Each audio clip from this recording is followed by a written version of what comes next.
सोहबत अल्लाह वालों की, सोहबत अल्लाह वालों की, अल्लाह से मिलवा जाती है। सोहबत अल्लाह वालों की अपना रंग दिखा जाती है। सोहबत अल्लाह। अस्सलामु अलैकुम वरहमतुल्लाहि वबरकातुह। बिस्मिल्लाहिर्रहमानिर्रहीम।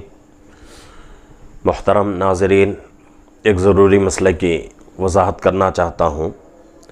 मसला ये है कि अगर किसी आदमी के कमर से पैरों तक का हिस्सा, कमर से नीचे के हिस्से को बेहिस कर दिया जाए इंजेक्शन के ज़रिए से या कोई और दवाई के ज़रिए से, किसी ज़रूरत के तहत, जैसा कि औरतें जब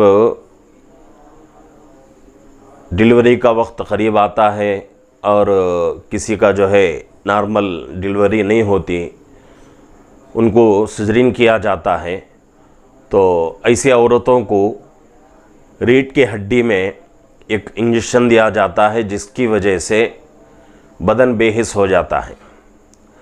तो अगर किसी आदमी को कमर से नीचे का हिस्सा पैरों तक का बेहिस कर दिया जाए तो क्या इससे वज़ू टूटेगा या नहीं?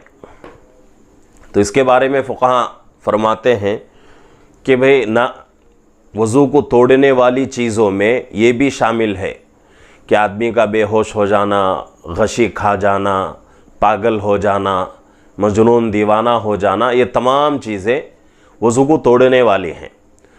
तो इसी तरीक़े से इसके अंदर अब एक आदमी के कमर के नीचे का हिस्सा बेहिस कर दिया जा रहा है, तो मतलब ये है कि वो हिस्से को बेहोश किया जा रहा है।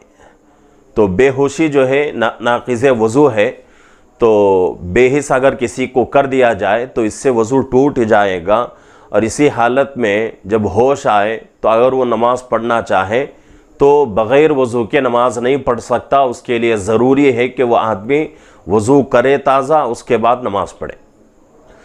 तो ये बेहिस कर हो जाना या फिर जो है किसी इंजेक्शन के ज़रिए से किसी को बेहिस कर देना, ये नाक़िज़े वज़ू है, जिससे वज़ू टूट जाएगा।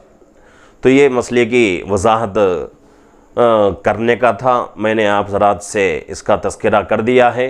अल्लाह रब्बुल इज़्ज़त से दुआ है कि अल्लाह रब्बुल इज़्ज़त हम तमाम को मसाइल जो नए पेश आ रहे हैं उनको कुरान हदीस के मुताबिक समझने की, कुरान हदीस की रोशनी में उनको अपनी ज़िंदगी में लाने की अल्लाह हम सबको तौफ़ीक़ अता फ़रमाए। अस्सलामु अलैकुम रहमतुल्लाहि व बरकातुहू।